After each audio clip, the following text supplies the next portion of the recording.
When you've reached a point in your life where before asking, you completely know with 100% confidence what the other person wants, what they're looking for, and what it takes to have them.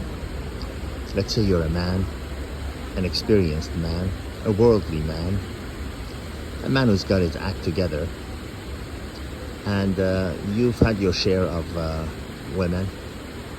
You're clever enough to have avoided marriage, or you weren't so clever and you been through a divorce. You got your lesson in a hard way, but at least you've learned your lesson and you know you don't want to do it again.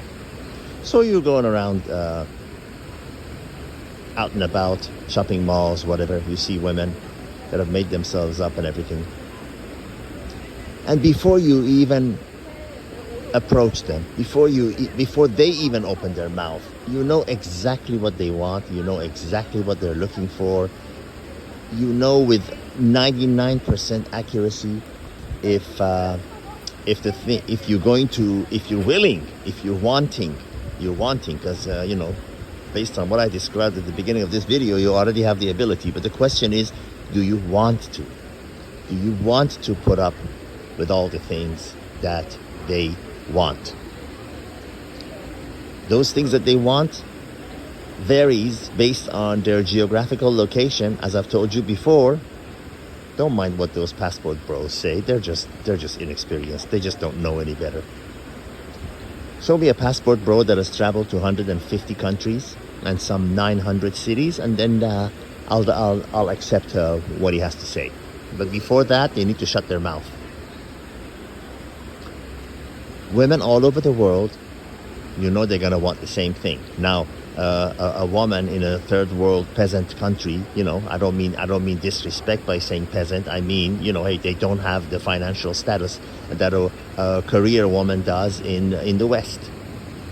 So that's what I mean. I do not mean in any way to put them down. They will be much more easily impressed with much lower amount of dollars than a woman in the West. Now imagine you're a man in the West. You see a woman, she's either in her late 30s and whatever, dead set on getting married, showing off to her friends that she's been selected.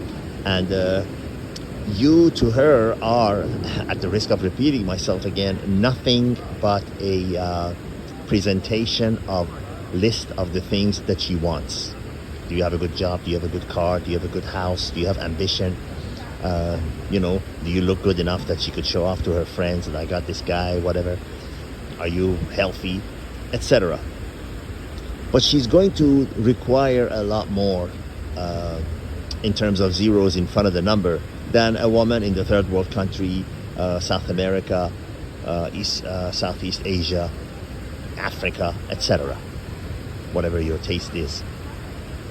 But they all want the same thing.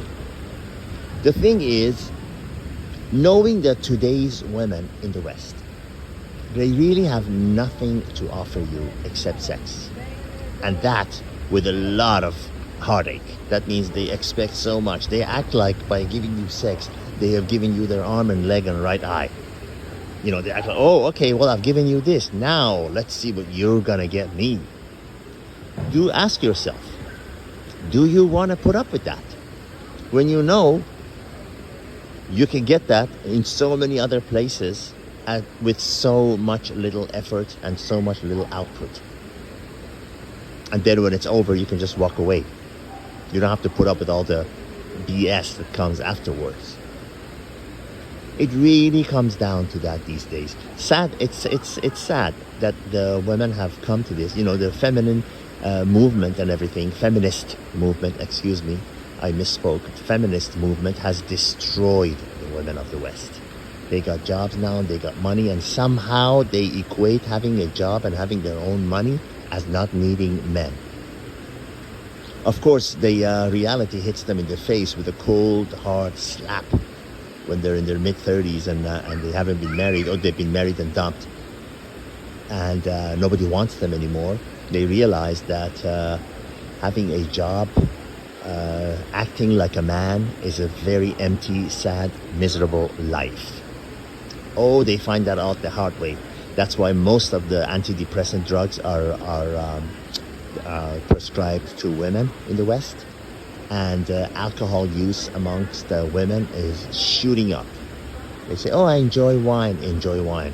I enjoy wine is a code word for I need to have it to drug myself, to sedate myself, to ease the pain. And it doesn't stop at wine. What's the point of this video? The point of this video is, if you're a man that I described at the beginning of this video, a man who's somewhat experienced, somewhat wise, listens to talks like this, at the risk of tooting my own horn.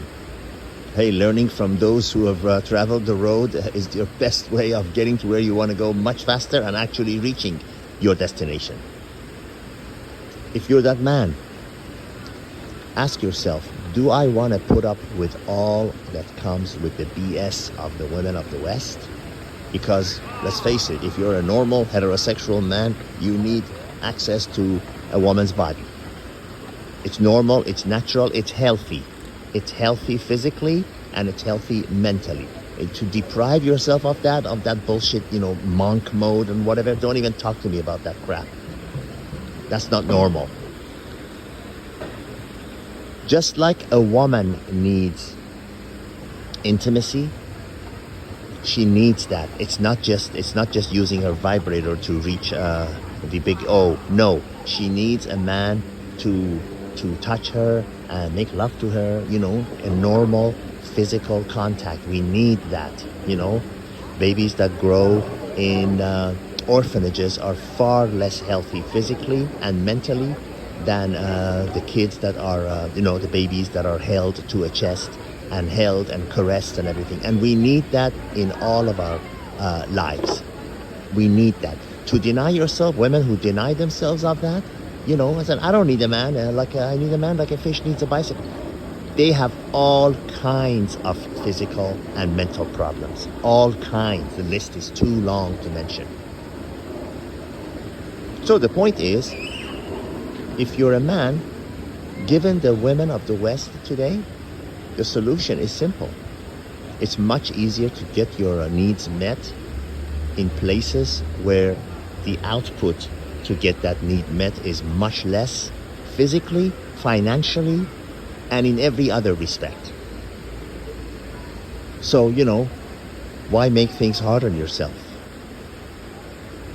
Life is too short to not take advantage of the knowledge available to provide yourself with the things that you need in the easiest and fastest and least costly ways. All the best.